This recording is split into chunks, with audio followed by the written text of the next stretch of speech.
La déclaration que nous avons adoptée par consensus a une portée considérable et prévoit de véritables engagements, celui de réduire la mortalité infantile et périnatale, celui d'éliminer la polio et les autres maladies infantiles qui handicapent et tuent des millions d'enfants, celui de réduire la malnutrition et l'analphabétisme. C'était à l'automne 90 aux Nations unies lors du sommet mondial sur l'enfance.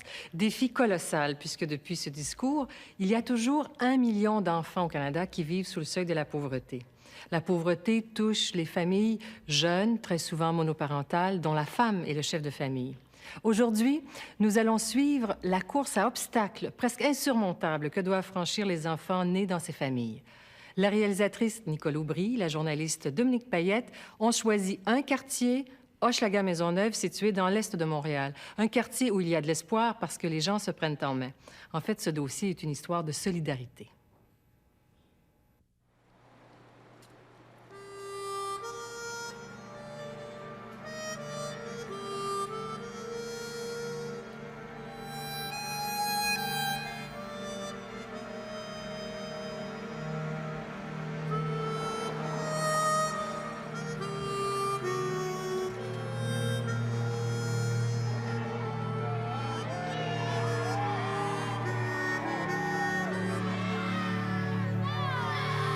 Aujourd'hui, c'est la fin des vacances dans Hochelaga-Maisonneuve, un quartier de l'est de Montréal. Ici, 40 des familles vivent sous le seuil de faible revenu. Le revenu moyen par adulte est de 12 600 $ par année. Pour certains de ces enfants, la fête va vite faire place à la dureté du quotidien. Tout devient une course à obstacles. La santé, l'éducation, l'intégration sociale.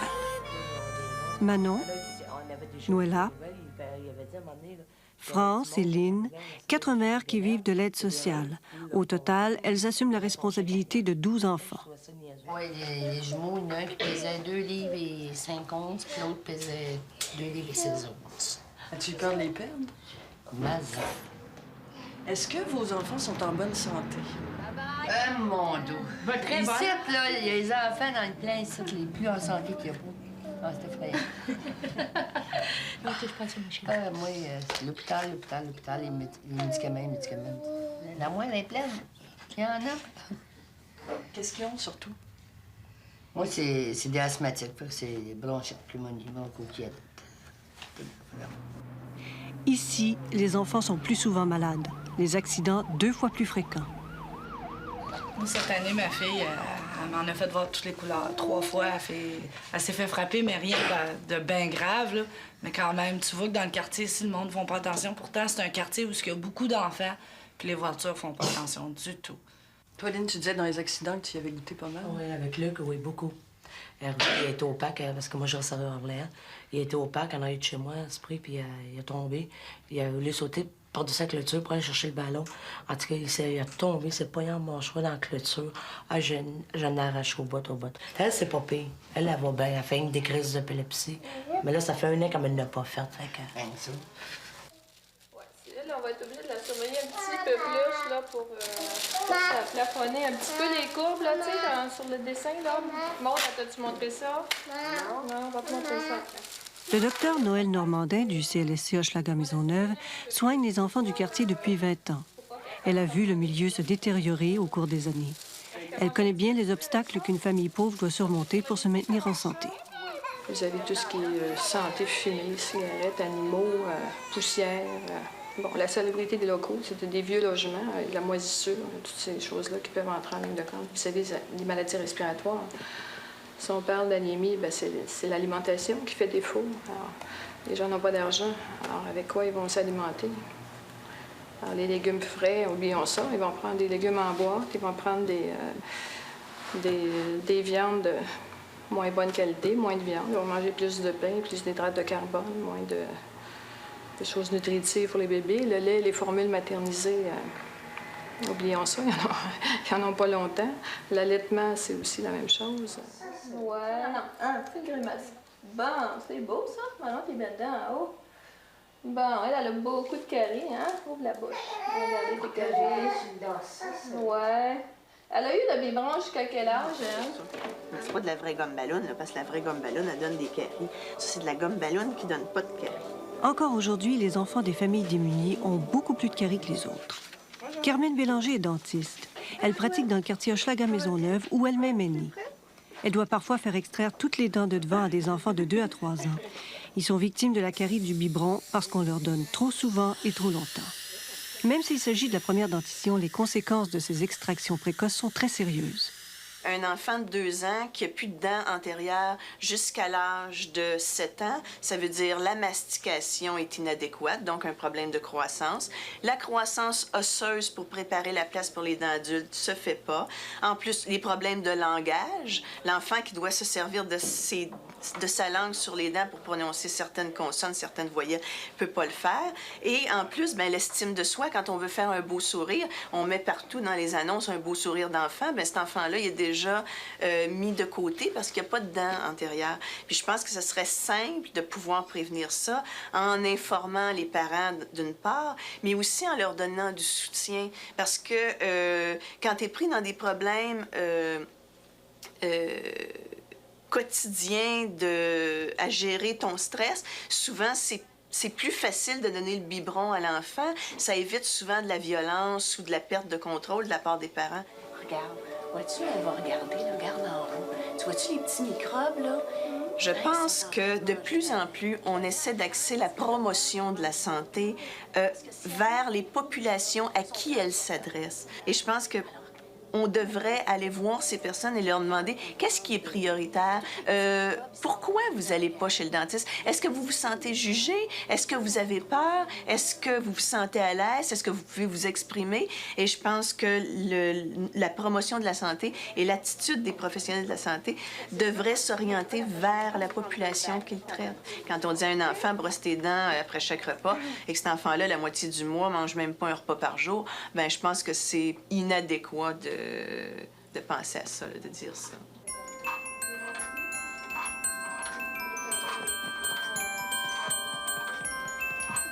Quand les enfants ne mangent pas leur faim, c'est que les mères ont des difficultés. Denise Houle le constate tous les jours. Elle est la directrice de Entre Mamans, l'un des quelques 200 organismes communautaires du quartier. Ici, on prend les jeunes mères pour ce qu'elles sont, sans les juger. Bien, ici, dans le milieu où c'est que c'est très pauvre, bien, c'est souvent de manger. C'est la première difficulté qu'ils vont rencontrer. Ils n'ont pas à manger. Alors, ils arrivent à peine à survivre avec le peu qu'ils ont d'aide sociale. Alors, c'est comme... ils ont faim, puis quand eux autres se décident à dire qu'ils ont faim, c'est parce que là, ils sont rendus vraiment au bout. Ils se privent pour les enfants. Denise, elle-même, a élevé ses 4 enfants dans le quartier. Elle connaît les difficultés des mères et leurs craintes. Elles ont comme peur du système en disant la seule chose qu'ils sont capables de me refléter, c'est que je suis une mauvaise mère, je suis pas capable de les élever, je suis pas capable de les nourrir, je suis pas capable de m'en occuper. Alors, vous voyez, il y a le placenta qui est ici. Et qui, donc, est Christine Collin est médecin et directrice du DSC de l'hôpital Maisonneuve-Rosemont. Elle visite aujourd'hui Entre Mamans, dont elle appuie les efforts. D'autant plus qu'une étude de son service vient confirmer que des jeunes femmes enceintes et des jeunes mères démunies évitent les services de santé parce qu'elles voient les professionnels comme une menace. Qui attendent leur premier enfant. C'est à juste titre, je pense qu'elles ont ces peurs-là. Elles ont vu leur sœur ou leur tante ou leur mère, elles-mêmes ont été souvent placées. Et elles ont vraiment cette peur viscérale de se faire dire « t'es pas une bonne mère, t'es pas adéquate et je te retire ton enfant ». On retire 2 fois plus souvent les enfants à leurs parents dans les quartiers défavorisés, comme si on associait incapacité parentale et pauvreté. On a un peu trop tendance à considérer qu'un parent qui est mal pris, qui est isolé, qui n'a pas toutes les capacités ou toutes les compétences identifiées par les professionnels pour s'occuper de l'enfant. Et quand on voit qu'il y a une difficulté, on a un peu tendance à dire, bon, ben, dans le fond, on va le mettre ailleurs, ça va aller mieux. Et on n'investit pas toujours, je suis certaine qu'on n'investit pas autant d'argent auprès des parents qu'on investit de l'argent en institution pour s'occuper de l'enfant. L'avenir de l'enfant placé n'est pas forcément meilleur que l'avenir de l'enfant qui reste dans sa famille. Les services sociaux arrivent mal à soutenir les familles pauvres sans donner l'impression de les juger. À l'école, même difficulté de communication. Les enfants qui sont souvent malades, donc qui mangent souvent, ils ont des retards, des problèmes d'apprentissage. Fait que là, t'avais un téléphone, puis... ouais, ben ton enfant, là, tu sais-tu, il n'est pas du monde, il est bête à nez, puis il apprend rien, à tout bout de chaîne, moi. Ça vient de gazant, là. Maintenant, j'ai dit, t'appelles pas des fois, dis ça va bien. Il me semble que, tu sais, c'est pas des monstres, ces enfants-là, là, t'sais. Dans Hochelaga-Maisonneuve, une vingtaine de ces petits monstres sont regroupés dans un projet éducatif unique, les Enfants de l'Espoir. C'est un projet conjoint de la Commission des écoles catholiques de Montréal, d'un organisme communautaire, le Centre culturel et sportif de l'Est, et du CLSC local. L'école commence tôt, à 7h30, par un petit déjeuner. Paul, les amis, vous demande de faire des efforts. Hein? On vous demande pas d'avoir 2 ailes dans le dos, on vous demande de faire des efforts. Si tu montres que tu fais un effort, on va être content. C'est ça le principal. Moi, je te demande pas d'être parfait. Par contre, je vais te demander de faire des efforts. Puis faire des efforts, c'est surtout quand ça te tente pas. Ce matin, si ça te tente pas de venir à l'école, bien, tu fais un effort. L'éducateur spécialisé du projet, Paul Vanier. Les enfants, ce que j'appelle les enfants de bout de ligne, on sait pas trop quoi faire avec. Parce que, premièrement, on sait pas quoi faire avec l'enfant, puis on sait pas quoi faire aussi avec la famille. C'est ton vaccin? Cette année, Marc est inscrit aux Enfants de l'Espoir. Ses parents, Lise et Serge Pelletier, vivent de l'aide sociale.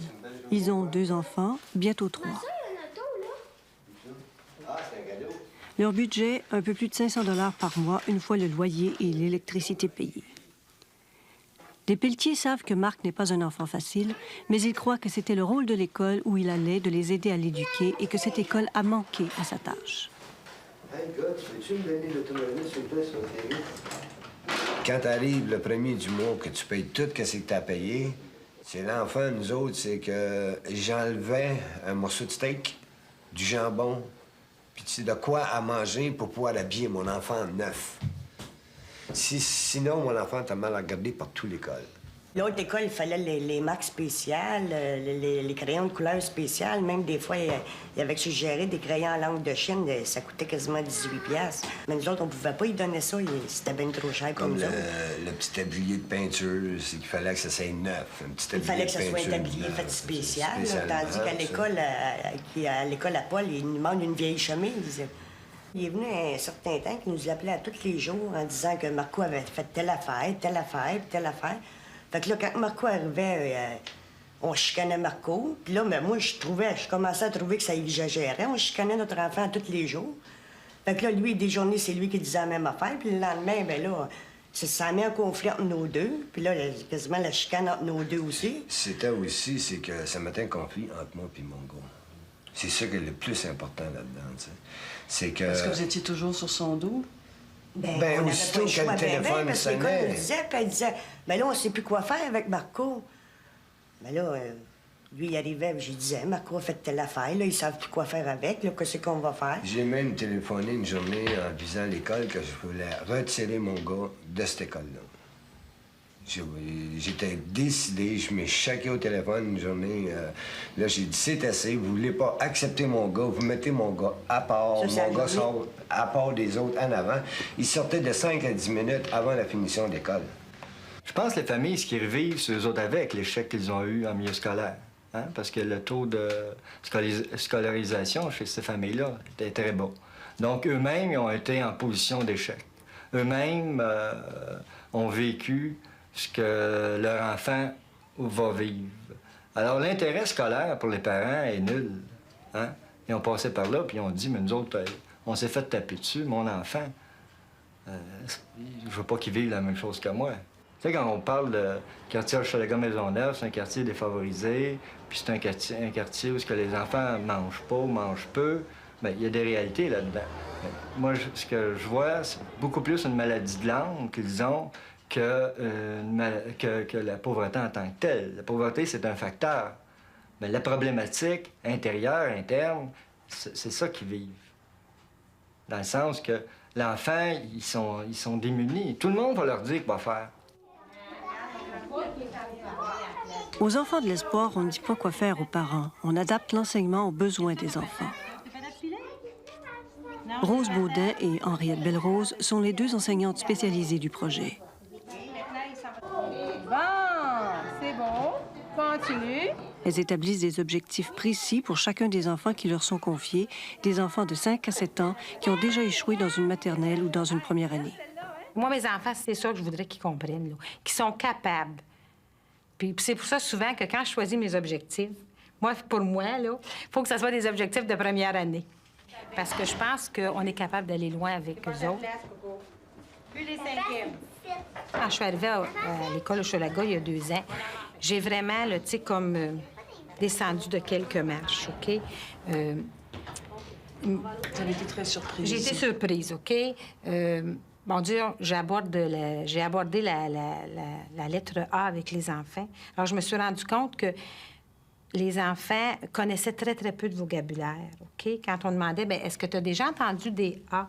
Bon, bien, les enfants de trouver des mots très simples comme papa, maman, alors que dans un milieu un petit peu plus favorisé, ils connaissent d'autres vocabulaires, tu sais.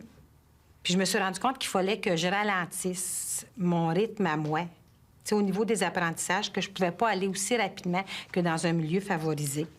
OK. Tu on va demander à Mélanie qu'est-ce que c'est, ça. Pardon? Des souliers? OK. Avec les souliers de soccer, qu'est-ce qu'on a besoin pour jouer? Hein?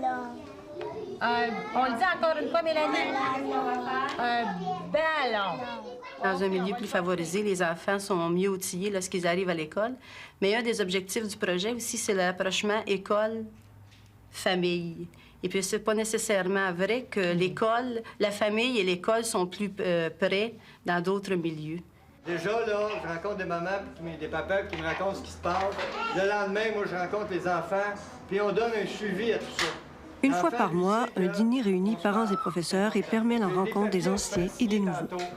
Les papiers que je vais vous faire signer, c'est les autorisations pour que l'orthophoniste, la psychoéducatrice rencontre vos enfants. Dans le sens que on veut savoir exactement où ce que les enfants sont rendus au niveau apprentissage, tout ça. On travaille avec le milieu, on travaille avec les parents, puis on va dans le milieu, puis on va chez les familles. C'est ce qu'on travaille, c'est on redonne un peu aux familles le rôle que peut-être la société leur a enlevé au cours de leur vie. On leur redonne le rôle de parents. Puis on leur dit, nous, vous êtes capables. On leur dit, nous, lâche pas. On travaille avec leur force. Les problèmes, c'est bien sûr qu'ils sont là. C'est bien sûr qu'on les voit. Mais on crée la relation avant de dire, t'as un problème, soit d'alcool, ou t'as un problème de dépendance, ou t'as un problème... on peut en nommer beaucoup. On va travailler la relation, puis on va établir une relation de respect puis d'amour. Puis après ça, puis c'est eux autres qui vont l'apporter le problème. Moi, ce que j'ai découvert, c'est que les parents aiment énormément leurs enfants. Puis ça, c'est important. Puis ils vont travailler avec ce qu'ils ont. Pas ce qu'on voudrait qu'ils aient, parce que nous, on aimerait ça qu'ils soient comme nous. Ou on aimerait ça que... C'est avec leurs compétences qu'il faut travailler. Les enfants de l'espoir suscitent beaucoup d'intérêt. Le directeur du DSC de l'hôpital Sainte-Justine, le pédiatre Gilles Julien, s'y est associé. C'est bien pénible, là, parce que tu vas passer à la télévision. C'est une approche globale, c'est une approche participative aussi avec les parents et le milieu. Et c'est une approche beaucoup plus logique. C'est exigeant dans le sens qu'il faut mettre de côté des préjugés, il faut mettre de côté des jugements hâtifs. Par contre, c'est très valorisant parce qu'il y a... rapidement un partenariat absolument intéressant qui s'installe entre un professionnel et les principaux intéressés, les parents, en fait, en grande partie, qui sont eux aussi intéressés à ce que leur enfant se développe bien et se comporte normalement. Elle a grandi pas mal depuis l'an passé. Hein? On ne connaît pas notre Karine de l'année passée. Depuis qu'il va à cette école-là, j'ai un gros changement. Tout va bien dans ma famille. Le téléphone ne sonne plus, le téléphone. Puis il n'y a pas personne qui cogne à la porte en me disant « ton gars, il est de même, ton gars, il est de même ». Puis Paul, il vient nous rencontrer, il nous donne des nouvelles, des changements, pas seulement négatifs, positifs de l'enfant. C'est ça, pour nous autres, Paul, c'est pas juste, mettons, comme un professeur ou un éducateur, c'est comme un ami pour nous autres. C'est ça. On peut avoir, sans que ça aide à faire à Marco, si on a des problèmes entre nos deux, il dit « appelle-nous, tu sais, on va en parler ». C'est pas juste un éducateur, un professeur, c'est quelqu'un qui nous amène du bien. Mais tout ça rapproche à l'enfant. Ouais. avant son ancienne école, c'est que c'est eux autres qui nous ont suggéré une travailleuse sociale. C'est que moi, ça m'a fait peur pas mal, tu sais. Là, j'ai arrivé. Les autres, ils ont comme jugé que si Marc était comme ça, c'était aussi à cause de notre faute à nous autres. Puis vous, des placements, vous avez connu ça, là? Oui, j'ai connu des placements. C'est pour ça que je veux pas que mes enfants s'en vont ça. Pour placer mon enfant, il n'y en a jamais question. Il n'y en a jamais question. S'il y a quelque chose à changer dans ma vie, je vais le changer. Je vais le changer. Je vais changer mon enfant, mais je veux pas mon enfant quitte ma maison. Parce que nos enfants, c'est notre vie.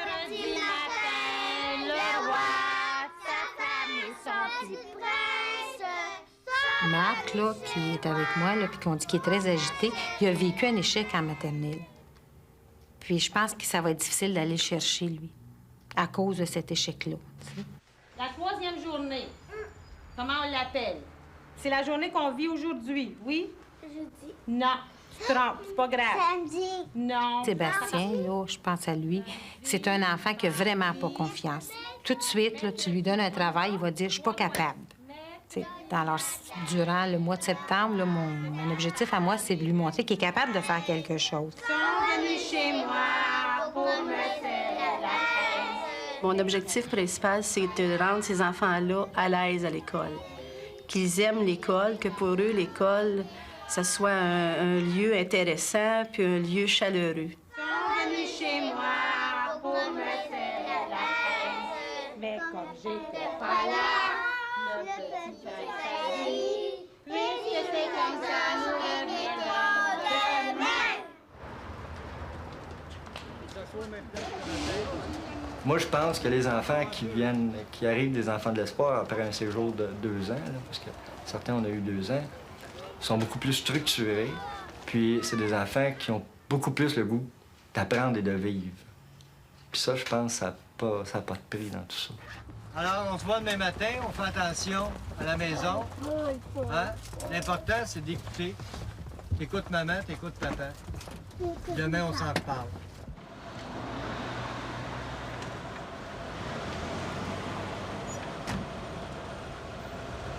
Lorsqu'après 2 ans aux Enfants de l'Espoir, les enfants réintègrent le système scolaire, pour la famille, les problèmes d'incompréhension recommencent souvent.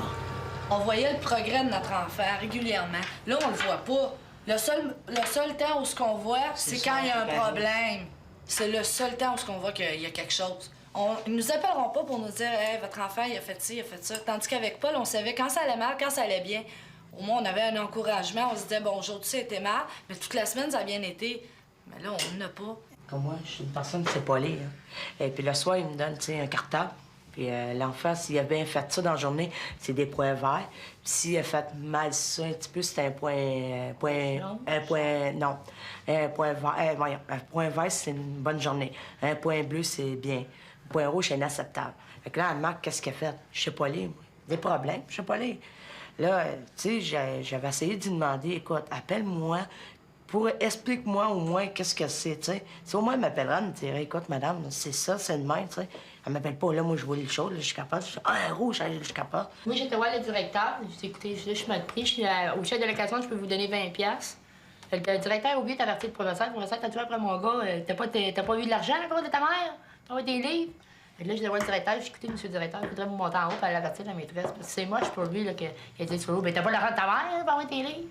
C'est parce qu'ils ont notre numéro de téléphone, ils ont tout, puis au lieu de nous appeler, nous autres, pour communiquer avec nous autres, ils atteignent l'enfant. Déjà, l'enfant, il est déjà...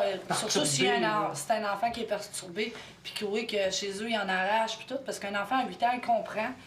Il voit qu'il en arrache, puis il se fait achaler à l'école en plus, parce qu'il n'y a pas ses effets scolaires, ta mère t'a pas donné ton argent, tu travailleras pas le temps que t'as pas ton argent. Il se sent diminué encore bien plus devant tous ses autres amis. Fait qu'elle veut pas, l'enfant se rebelle à un moment donné. Ça, ces rapports avec l'école, vous pensez que ça compromet le fait qu'ils vont y aller longtemps?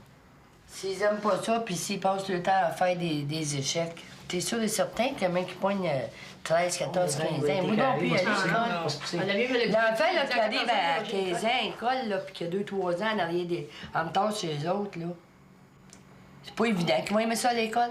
Pas évident qu'ils vont y aller non plus.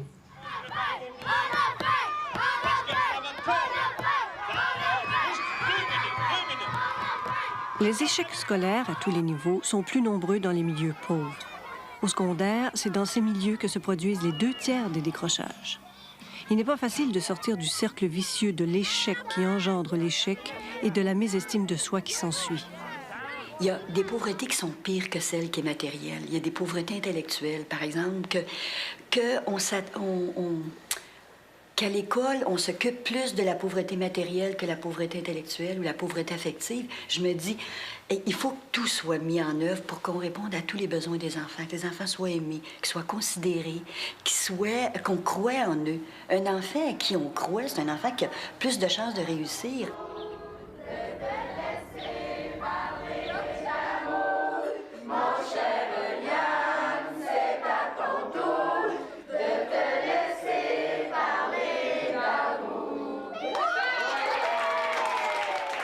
Nous sommes à la Maison des enfants, un projet subventionné par Centraide.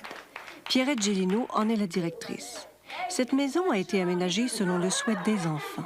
Ici, tout est mis en œuvre pour leur redonner une image positive d'eux-mêmes. Moi, je pense que quand on touche à l'estime d'un enfant, c'est la chose la plus grave qu'on peut faire. Parce qu'on lui fait perdre confiance dans ses ressources. On lui fait perdre confiance dans ses rêves. Les enfants, ils rêvent. Les enfants aiment ça, s'imaginer qu'ils vont faire des choses. Mais là, ils le font pas parce qu'ils se croient pas intelligents. De l'autre côté du ruisseau, il y a une personne sage, un sage qui sort de la forêt, puis qui marche vers toi. Le sage s'avance vers toi pour te remettre un papier enroulé comme un parchemin. Tu déroules le parchemin et toutes tes qualités sont écrites sur le papier. L'une des pièces est la chambre bleue. C'est la chambre du rêve. Caroline tente d'amener les enfants à découvrir leurs qualités. C'est parfois long et difficile. Tu peux te rasseoir doucement sur les coussins. Combien de qualités? Comme tu veux. Tu peux t'en écrire une vingtaine, tu peux t'en écrire juste une si c'est une bonne qualité, mais je suis sûre que t'en as plus qu'une. Dans la chambre des découvertes, on demande aux enfants de mettre sur papier les qualités qui se sont trouvées plus tôt. Est-ce que vous êtes capable d'aimer? Hé, Lucie! Tenez comment j'aide les autres. Nous sommes loin de l'image que leur renvoie le système où ils apprennent très jeunes qui sont des TCC, c'est-à-dire des troubles de comportement et de caractère, des DIL, des déficients intellectuels légers, ou plus fréquemment encore, des TGA, des troubles graves d'apprentissage.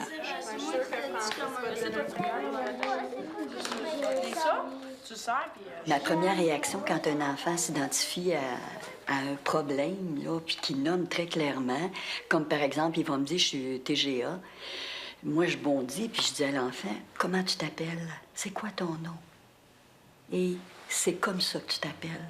Ça, c'est quelque chose à côté de toi, c'est une difficulté, et je me dépêche à leur dire que c'est pas vrai. Les difficultés, on essaie de les aborder toutes ensemble à la Maison des enfants, et on ne juge jamais les parents. Il y a quelque chose qu'on oublie, c'est que quand un enfant ne mange pas, ses parents non plus ne mangent pas. Et ça, on dirait que c'est quelque chose qu'on a oublié. On nourrit les enfants dans les écoles, et moi, ça me rend triste parce que je me dis, si le petit n'a pas déjeuné, il y a peut-être 2 petits frères et une petite sœur en bas, plus jeune, qui n'a pas mangé aussi. Et moi, je pense que des parents qui n'ont pas mangé et qui n'ont pas leur cigarette et qui n'ont pas qui satisfont pas leurs besoins essentiels. Et fumer, pour certains parents, c'est essentiel. Et quand ils n'ont pas ça, moi, je pense qu'on est tous en danger. À la Maison des enfants, on peut tout dire. La confidentialité est absolue. C'est la base même de la relation qu'on veut établir. Le rôle principal de Pierrette Gélineau et des bénévoles qui l'entourent, comme Guylaine, c'est d'abord d'écouter. Moi, je pense que ça ne sert pas personne qu'on sorte des secrets. Parce que l'enfant qui vient nous le dire, il a pensé avant de venir nous le dire. Puis quand il a décidé de venir nous le dire, c'est avec la confiance qu'on n'irait pas le dire. Si on dirait le secret d'un enfant, l'enfant se sentirait trahir. Ce qu'on veut voir, c'est que des enfants plus heureux, des enfants qui croient davantage dans leurs possibilités, et ça, on le voit. Je pense à la pièce au déguisement, au tout début de la maison. Quand les enfants allaient dans cette pièce-là, ils ressortaient avec très peu de créativité, puis ce qui n'est pas naturel pour les enfants. Les enfants sont créatifs naturellement. Et on a vu des changements incroyables, des enfants entrer dans la pièce, en ressortir comme des rois, comme des... C'était magnifique. Et moins on intervient dans l'expérience de l'enfant, plus l'enfant est en mesure de nous montrer qui il est puis ce qu'il fait. Puis quel ensemble t'aimerais porter comme mannequin? Comme à télé. Comme à télé, là? Bonjour. Les enfants, quand ils viennent à la pièce au déguisement, c'est pour prendre un personnage, pour prendre la parole, parce que c'est plus facile pour eux. Quand ils viennent ici, indépendamment du sujet qui est abordé, ils vont adopter le personnage qui leur sert le plus pour prendre la parole. Ou des enfants qui vont dire « Ah, ben moi, je participe pas ». Puis quand on vérifie, finalement, c'est parce qu'ils n'ont aucune projection dans l'avenir. Ils n'ont aucune idée de ce qu'ils ont envie de faire. Ils découragent, ils partent. Alors bon, on les ramène, on regarde avec eux, là. Bonjour, je vais vous présenter la pièce « La cour en direct ». Alors... Le jeu des déguisements vient permettre aux jeunes d'exprimer le monde où ils vivent, un monde souvent violent. C'est pas en se prostituant dans les rues qu'on peut avoir le métier de mannequin. Plusieurs des enfants qui fréquentent la maison connaissent le régime des placements en famille d'accueil en vertu de la loi de la protection de la jeunesse. Cuisinière, pourquoi avez-vous fait ce meurtre?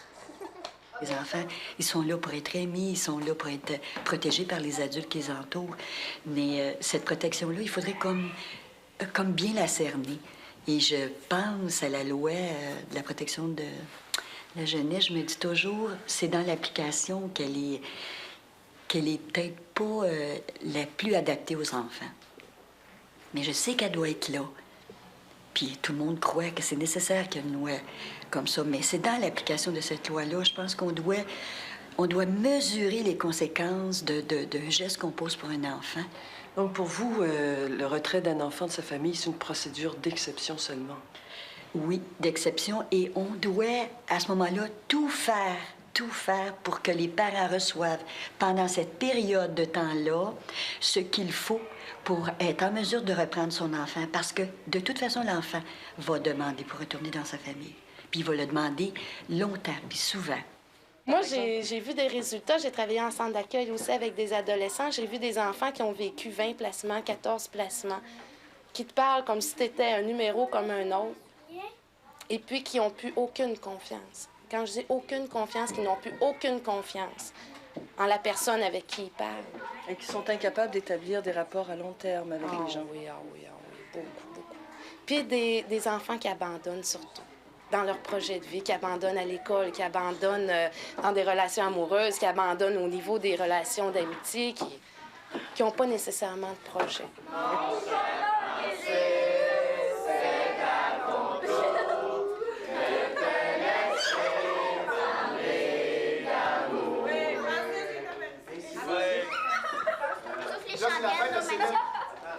Ben, tout ce que je peux dire, c'est merci, puis j'ai bien aimé ça ici à la Maison des enfants. Ça me fait quelque chose de m'en aller, mais je vais m'habituer.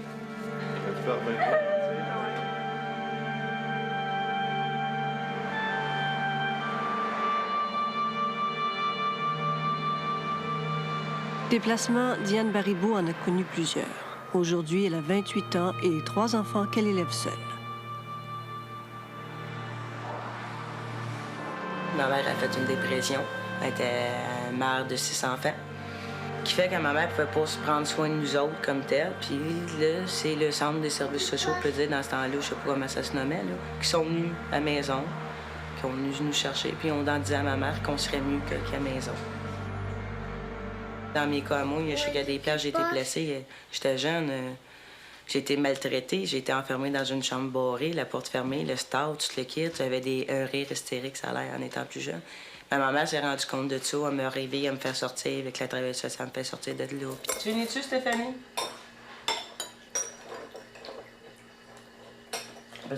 Un avortement à 17 ans, après être tombée enceinte dans l'espoir, dit-elle, de se libérer de la tutelle du système. Un premier enfant au début de la vingtaine. Diane croit qu'on l'a mal préparée à son rôle de mère et de femme. Aujourd'hui, face au monde qui m'entoure, autant mes enfants que mon conjoint j'avais, ou ma mère, les autres, que je rencontre, je suis plus portée à voir les défauts en premier. Ça me saute d'en face, les défauts, que ça me saute d'en face, ce qui fait que faut que je cherche les qualités de la personne. Autant face à mes enfants, j'ai eu bien de la misère. Face à Stéphanie, j'ai trouvé une qualité. Ben, t'es belle. Je peux te dire qu'au début, je trouvais qu'elle était trop, même encore par bout, oui, parce qu'elle demande beaucoup. J'étais pas supposée l'élever tout seul. Je l'ai pas. J'ai été tout seul enceinte de lui avec les deux autres. Mais le papa, il est revenu un bout quand même à la maison, de février, aller jusque dernièrement. On y est reparti, ça fait à peu près 2-3 semaines de ça, qu'ils sont partis de la maison. Sauf que, comme je te disais tout à l'heure, les responsabilités, j'ai les parents toutes, ils peuvent venir les voir, les enfants toutes. Il y a du monde qui sont capables d'apprendre des choses, comme du côté d'éducation des enfants. Je l'ai fait avec le Carrefour. Ils m'ont aidé énormément à voir que tu as de la cruauté énormément mentale et non pas c'est pour rien que physique, la cruauté. Qu'est-ce que tu peux dire à un enfant en étant fâché, dire « Tu continues de même, là, on va te laisser, là, tu vas t'en aller. » C'est d'être cruel mentalement, c'est pas physique, c'est mental. Depuis 2 ans, beau temps, mauvais temps, Diane Baribeau se rend 2 fois la semaine avec ses 2 plus jeunes enfants à Carrefour Familial, un autre organisme communautaire du quartier. C'est là qu'elle a trouvé l'aide dont elle avait besoin. Es-tu ici? Bonjour, Lorraine! L'une des animatrices de Carrefour Familial, Pauline Loca. Moi, quand la mère elle arrive épuisée, je suis capable de lui offrir une réponse à peu près à tous ses besoins. La halte garderie, alors déjà, elle a du temps pour elle-même. Ensuite, se rencontrer entre femmes, entre amis. Déjà, j'ai une autre réponse. Ensuite, elle veut se sociabiliser. Alors là, bien, elle va participer aux rencontres ici. Oui, c'est ça. J'espère que tu vas aimer ton professionnel. Merci. Tu vas-tu rentrer dans la pièce de théâtre? Quelle pièce de théâtre? Quand elles viennent aux rencontres, c'est la première chose qu'elles voient, c'est qu'elles en ont des capacités. Au-delà des cours, des apprentissages structurés, le Carrefour permet aux femmes de constituer un réseau d'échanges et de se prendre en charge. Parce que pour moi, c'est pas des demi. Moi, j'ai pris l'exemple à ma fille. J'ai dit, prends une tarte. Coupe-la en 2, c'est une demi. Ça, c'était demi, puis ça, c'était demi. Ça fait un entier. J'ai dit, toi, d'après toi, tu te sens-tu comme ça, une personne qu'on coupe en 2? Elle me regarde, elle dit non. Bon, ben j'ai dit, Caro, porte pas attention à ça. Laisse faire ce que les autres te disent. Puis moi, je te dis que c'est ton frère puis c'est ta soeur. Ça n'avait pas le même père, mais ça s'arrête là. Alors, ensemble, c'est ça qu'on fait. On regarde nos réussites, on se donne des solutions, on se donne des réponses. Et puis, c'est comme ça qu'on repart, disons, plus adéquate pour être une bonne mère. Parce que c'est ça qu'elles veulent, devenir des bonnes mères. Diane a appris à se contrôler avec ses enfants. Elle a canalisé sa révolte. Aujourd'hui, elle fait la paix avec son passé. De dire à ma mère aujourd'hui, tu sais, je suis capable de m'en sortir, puis c'est toujours été un but de me dire, je vais m'en sortir, je ne ferai pas vivre aux enfants ce que j'ai vécu. Toi, si tu avais le choix là, de changer quelque chose dans l'intervention sociale, dans ce qu'on a fait, dans ton cas, puis dans le cas des enfants, qu'est-ce que tu changerais si tu pouvais changer ce que tu veux? D'aider le monde qu'on a réellement besoin, que le monde aujourd'hui qui, comme on dit, sur le côté d'intervenant, n'importe quoi, qui voit en dedans qu'est-ce que la personne a là de concret. De dire, bien écoute, cette personne-là veut s'en sortir, au lieu de taper sa tête et la renfoncer, on va l'aider à s'en sortir, on va lui donner des outils adéquats pour l'aider, on va l'encourager, on va la soutenir pour qu'elle arrive à avoir qu'est-ce qu'elle veut à l'autre bout de la ligne.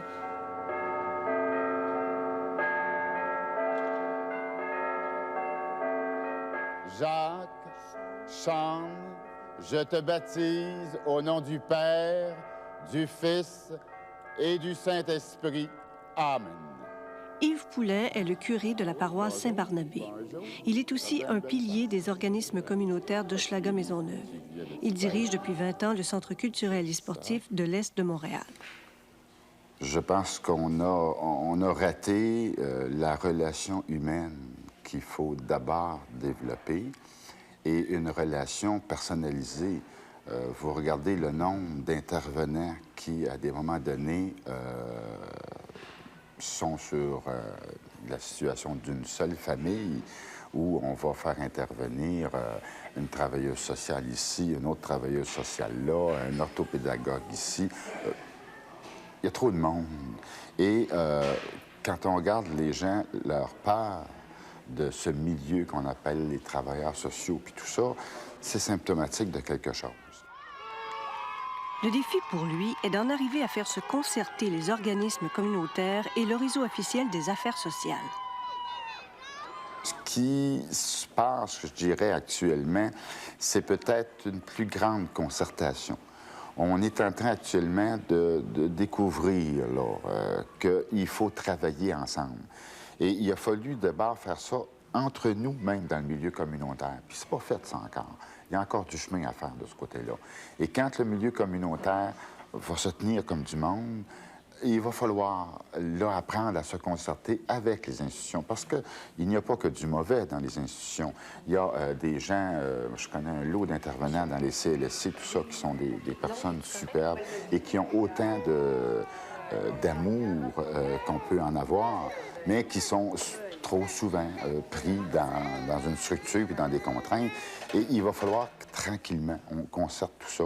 On le fait, en tout cas, dans un quartier comme Hochelaga-Maisonneuve. Je pense que, moi, je le dis, puis je suis pas gêné de le dire, on travaille très près avec le CLSC et je pense qu'on va commencer, là. Mais il y a des professions. On rentre en conflit à ce moment-là avec des professions. Les professions des travailleurs sociaux, les ergothérapeutes. Il y a beaucoup de petites chapelles là, qu'il faut casser là, pour être capable de travailler ensemble. Pour les organismes d'intervention, il y a du pain sur la planche. Dans la seule région de Montréal, il y a aujourd'hui 2 fois plus d'enfants pauvres de moins de 5 ans qu'il y a 10 ans. La pauvreté des enfants est particulièrement patente dans Hochelaga-Maisonneuve, où le quart de la population a moins de 20 ans. L'un des tours de force que les parents doivent réussir, des femmes seules bien souvent, c'est d'arriver à loger leur famille sans que tout l'argent y passe. Le logement pour les familles pauvres, c'est justement le cheval de bataille de Lise Lebrun, une religieuse engagée dans le développement du logement coopératif à Montréal. Je ne sais pas si vous réalisez que la seule chose que les familles sur lesquelles elles ont encore du contrôle, c'est la part du revenu mensuel qui va à la nourriture. Si tu ne payes pas ton logement, on te met dehors. Si tu ne payes pas ton électricité, on va te la couper. Si tu ne payes pas ton téléphone puis ton câble de TV, on va te l'enlever. Donc, la seule chose qu'on ne t'enlèvera pas, c'est la part que tu réserves pour la nourriture. Alors, ce qui veut dire que c'est cette part-là qui va servir à payer les imprévus, les maladies des enfants, les médicaments, la laveuse qui vient de briser, mais qu'on ne soit pas surpris que les frigidaires soient vides. Daniel et ses 3 enfants doivent tenir le coup avec 853 $ par mois. Une fois le loyer payé, il faudrait un miracle pour arriver. Si on fait une sortie, si on est 4, nous, là, si même on prend le... Bon, si avant, on pouvait aller au jardin botanique, ça coûtait rien. Maintenant, si tu pars vers le jardin botanique avec... On est 4, si on considère qu'on est 4, bien, ça coûte déjà 20-25 $ d'entrée. Mais 20-25 $ par sortie, tu coupes ça sur l'épicerie, je veux dire, ou sur le linge, ou quoi que ce soit, qui est bien beaucoup plus... t'en as besoin, là. C'est quand ils reviennent, ils sont comme frustrés, ils sont choqués de voir comment les autres les perçoivent. Et puis, c'est pas facile de dire, ben OK, tu vas rentrer à l'école quand même le lendemain matin. Puis si la veille, tu t'es fait dire, bon, ben t'as encore ça, ou t'as pas d'autre chose, ben, tu t'es pas acheté telle chose, t'as pas vu tel nouveau produit, nous autres, on l'a, pourquoi pas tu l'aurais pas? Quand vous regardez la situation dans l'avenir, ce qui vous inquiète le plus, c'est quoi? C'est qu'ils se révoltent? Qu'ils se révoltent, oui. Disons qu'ils essaient de prendre les moyens faciles d'aller chercher des sous pour se permettre ce que moi, je peux pas leur donner. Comme Daniel, d'autres mères de la coopérative, Sonia et Carole, s'inquiètent de la réaction qu'auront leurs enfants en prenant conscience de leur pauvreté. Ma fille, pour elle, c'était... Elle n'a jamais dit à ses amis que j'étais sur l'aide sociale. Quand ses amis lui demandaient qu'est-ce que je faisais, elle leur répondait « Maman est professeure, puis elle enseigne ». Elle n'a jamais été capable de dire « Maman est sur l'aide sociale ». Je pense que ça l'a je sais pas si ça l'a affecté. Je croirais pas que ça serait allé jusque-là, là, mais maman, à un moment donné, elle m'a dit ça. Maman a dit, c'est-tu vrai, maman, qu'on est des pauvres? Fait qu'il a fallu entreprendre une discussion là-dessus. Puis je lui expliquais qu'on avait la richesse intellectuelle si on avait la pauvreté financière. J'espère qu'elle a compris. Moi, ma crainte, c'était qu'elle se laisse s'infiltrer dans des gangs, qu'elle subisse des influences. Ici, j'ai pas l'impression que c'est menaçant pour elle. Ça dit pas qu'elle le fera pas à un moment donné, là. Mais oui, je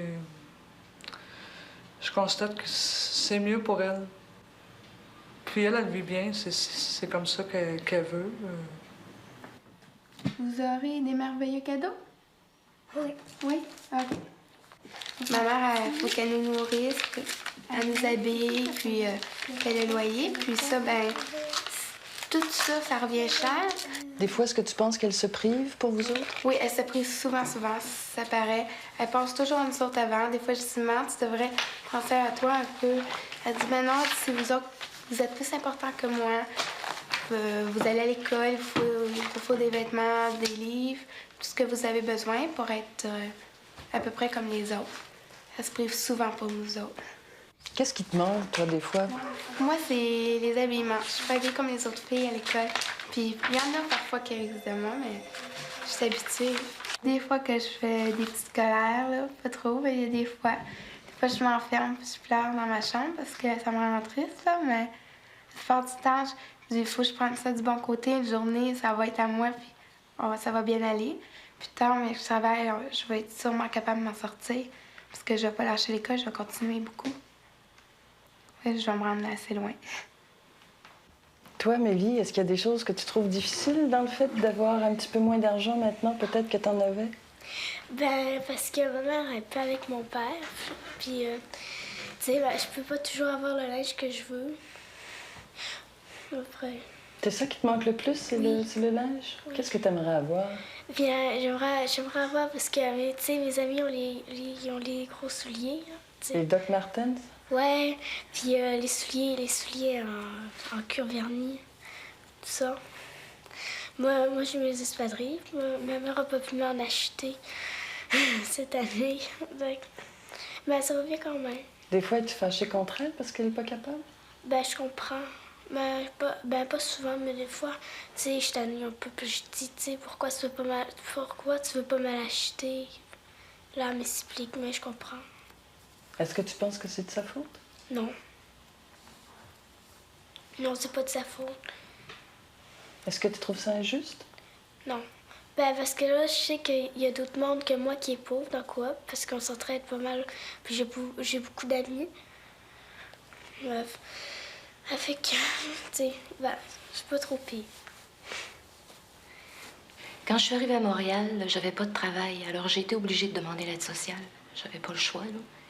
Alors, c'était une expérience assez, disons, humiliante pour moi, là. Qu'est-ce qu'il y avait d'humiliant? C'est de dépendre d'un chèque, de se retrouver à la caisse populaire le 1er du mois avec une file de personnes qui sont là puis qui attendent pour la même chose que toi. Puis tout le monde se ramasse à l'épicerie après parce que t'as plus rien dans le frigidaire, là. Puis c'est urgent, ça urge. Je pense pas qu'on apprenne à devenir pauvre. Ça s'apprend pas, ça se vit, ça se subit. Tu peux apprendre à t'en sortir, par exemple. Puis il faut aussi que tu sois... Ben moi, j'ai été chanceuse de me retrouver avec des gens qui ont cru que je pouvais faire des choses qui sont valables. Ici, ce qui est inacceptable, c'est qu'on a fait la promotion d'une société d'abondance, OK? D'une société où tout le monde avait accès à la richesse. D'une société où c'était possible pour tout le monde de s'en sortir et d'arriver à faire quelque chose de sa vie. Alors là, tu te rends compte que c'est faux. Mais en même temps que c'est faux, au lieu de reconnaître que comme système collectif, on a manqué le coup, qu'est-ce qu'on fait? On dit, ceux qui n'ont pas réussi à rentrer là-dedans, c'est de leur faute à eux autres. Donc, on culpabilise davantage les personnes qui ne peuvent pas la monter, l'échelle, et on leur remet toute la responsabilité. Mon nom est Yves Dion, j'aimerais ça faire l'application, est-ce que c'est possible? Bonjour. Salut, mon nom est Yves Dion, j'aimerais ça faire l'application, est-ce que c'est possible? Bonjour. Bonjour, mon nom est Dion. J'aimerais ça faire l'application. Est-ce que c'est possible? Yves a 17 ans. Il n'a pas accès à la société d'abondance. Il a quitté l'école sans avoir fini son secondaire et il est aujourd'hui sans emploi. J'ai lâché l'école parce qu'il y a des circonstances qui m'ont fait que j'étais obligé de lâcher. T'sais. Je déménageais tout le temps. J'avais jamais le temps de finir mes études. Peut-être que mes parents m'auraient poussé encore un petit peu plus. Là. Aussitôt que je suis rentré au secondaire, ils m'ont poussé un petit peu, mais on dirait qu'après secondaire 1, ils m'ont lâché. Yves ne juge pas ses parents. Pour lui, ils ont seulement manqué de chance. C'est bon. Bye-bye. Merci. Bye-bye. Mes deux parents ne travaillent pas. Ils sont sous l'aide sociale les deux. Parce que mon père est blessé, puis ma mère, il faut qu'il garde ma soeur de 5 ans. T'sais, on a de la misère des fois, mais moi, ça me dérange pas. Yves n'a pas de colère. Et comme les jeunes du centre Carrefour Jeunesse qu'il fréquente, il est encore sûr qu'il va s'en sortir. Il croit que s'il échoue, ce sera sa faute à lui. Si le jeune, il dit « Moi, je veux pas faire comme mes parents, je vais m'en sortir », il va être capable de s'en sortir. Puis il y en a d'autres qui disent « Écoute, moi, c'est sûr, tu vas peut-être suivre un petit peu sur le bord de tes parents, mais si tu as une bonne confiance en toi, tu vas t'en sortir. » Fait que moi, mes deux parents sont là-dedans, puis j'ai vu plus tard, là, puis qu'est-ce qu'ils font dans la journée? T'sais, ils trouvent le temps encore bien plus long que moi encore. J'ai l'intention, moi, de m'en sortir, en tout cas. Je ne serai pas comme ça. Malgré l'optimisme d'Yves, les statistiques sont éloquentes. Si on peut sortir de la pauvreté, on peut aussi y sombrer par suite d'une perte d'emploi ou d'une séparation. Et pour les enfants, on sait qu'ils sont davantage touchés par la maladie, les échecs scolaires, le décrochage et parfois aussi la criminalité. Une situation qui augure mal pour l'avenir. J'ai peur. Je me dis, il peut arriver n'importe quoi, n'importe quand. Dans la situation qu'on vit, il va s'agir de très peu de choses pour que tout pète. On est, je dirais, chanceux comme société de laisser pourrir des problèmes comme on les laisse pourrir, que ce soit au niveau des écoles, que ce soit au niveau des institutions sociales, et qu'il n'y ait pas encore plus de colère que ça. Mais moi, je vous dirais, je m'attends n'importe quand à ce qu'à un moment donné, ça puisse péter. Et il est temps qu'on bouge avant d'avoir une petite bombe là, par les gens eux-mêmes qui vont se tanner de vivre ce qu'ils vivent actuellement. Pour moi, la solidarité avec les personnes pauvres, c'est comment j'appelle ça? C'est pas une solidarité pour eux autres. C'est une solidarité pour ma propre condition humaine. J'ai réalisé un jour que si, ensemble, on luttait pas pour dire que ce qu'on permet à des gouvernements ou à une société d'imposer à une certaine catégorie de la population, mais ça, demain, ça veut dire que ce OK-là que je donne à une société de faire ça, je lui donne aussi le OK que demain matin, elle pourra me le faire à moi. Alors, que ce soit au niveau du revenu, que ce soit au niveau de mes droits, que ce soit au niveau de mon intimité, que je ne sois pas fichée sur toutes les cartes un peu partout, qu'on n'a pas le droit de fouiller dans ma vie privée. Si je me suis pas solidaire puis je lutte pas avec les personnes à qui on le fait actuellement, c'est que je permets que demain, on pourra le faire à toute personne, donc moi aussi. Donc, c'est pour ma propre, enfin, dignité. Puis, c'est ça, c'est pour ma propre condition humaine, dans le fond. Malgré la pauvreté, Hochelaga-Maisonneuve est un beau quartier. On y trouve 200 organisations communautaires qui aident enfants et parents à s'en sortir. Des quartiers du genre, il y en a partout au Canada. Car faut-il le rappeler, la pauvreté touche 1 million d'enfants au pays. Alors, serons-nous capables de relever collectivement ce défi de solidarité?